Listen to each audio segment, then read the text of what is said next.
Yo, what's going on, Valoramous Vanguards, and welcome back to the channel. Welcome to another tutorial on the DDJ-FLX10. So, if you had a question about the jog wheels on this system in comparison with the DDJ-1000, I have some good news for you. The jog wheels are virtually the same.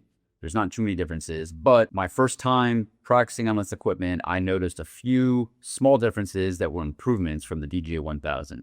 So first, there is less tension on these jog wheels. I think it's easier to conduct backspins on the system, manual backspins. On the DDJ-1000, I tended to gravitate towards the pad effects backspin because it was just a cleaner backspin.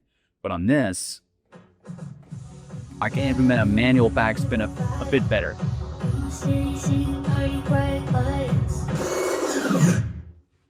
That already sounds cleaner. Now, part of that's the track that I'm playing, but that backspin was much easier to implement. I didn't even need to look down. I was looking at the camera as I did the backspin.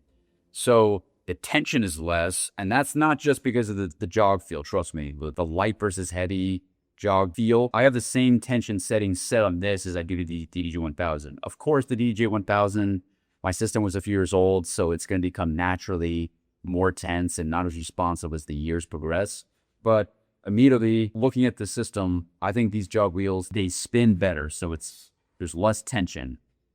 The next difference that I noticed, and this goes hand in hand with the tension, is the latency. These are a bit faster to respond. I think the jog wheel screens themselves also have less latency. When I'm playing a track, the visuals on the jog wheel screen are moving a bit better or more seamless. The DDJ-1000 track markers moved a bit more robotic. So latency is better on this system. Now we have the jog wheel screens themselves. So the jog wheel screens themselves, it's virtually the same. The visuals are a bit brighter and like a 5% improvement, I would say. The tempo range, it has a square around it, so when I change it, it still has the same square, and they're color coordinated as well. That's a bit more obvious. The sync, beat sync, and master tempo buttons are still the same. You could still tell which track is master sync. The album cover is up top. The BPM and the time remaining is promptly displayed in big, bold letters.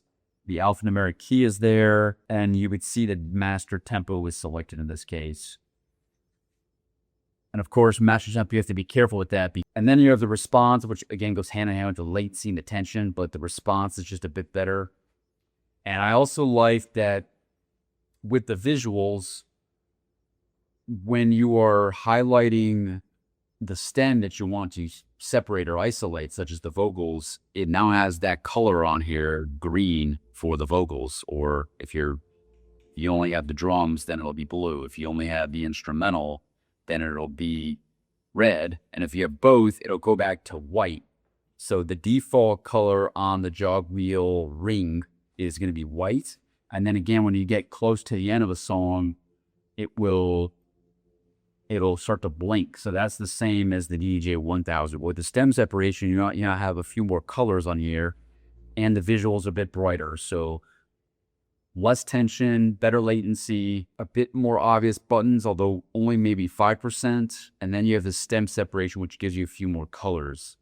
And the jog wheel itself, that response, it's easier to do this backspin, even with the same jog wheel feel, but knob that's located at the 2 o'clock position of each jog wheel. These jog wheels are just a little bit better. It's not like leaps and bounds better, but between 5 to 10%. These jog wheels are a bit better. I'm going to summarize what I just explained and that you probably could not see. And I'm going to show you this bird's eye view as well. So for those of you that are visual learners, you're going to get a much better idea on what this will look like as you're DJing live or practicing at home. Okay, so this is a bird's eye view of the DDJ-FLX10. So we're going to discuss the jog wheels. I'm going to show you bird's eye view of what I was discussing to the camera face to face. These jog wheels are virtually the same as the DDJ-1000, but they're more responsive with less latency, and I've found that I can do backspins much easier manually, and I don't have to always rely on the pad effects, backspin release effects. So another thing is with the stem separation, if I just select the vocal, you have this green light right here. And then if I press instrumental, now it's back to white.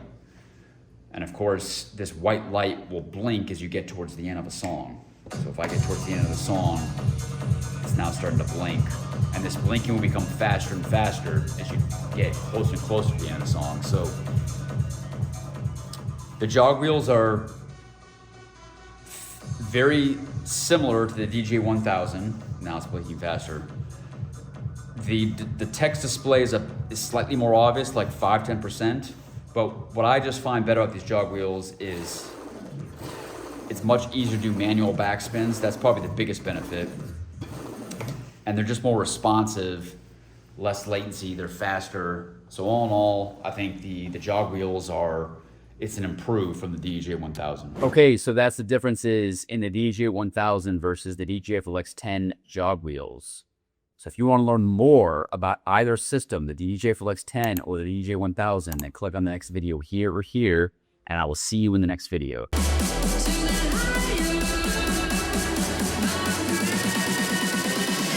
2, 1, lose.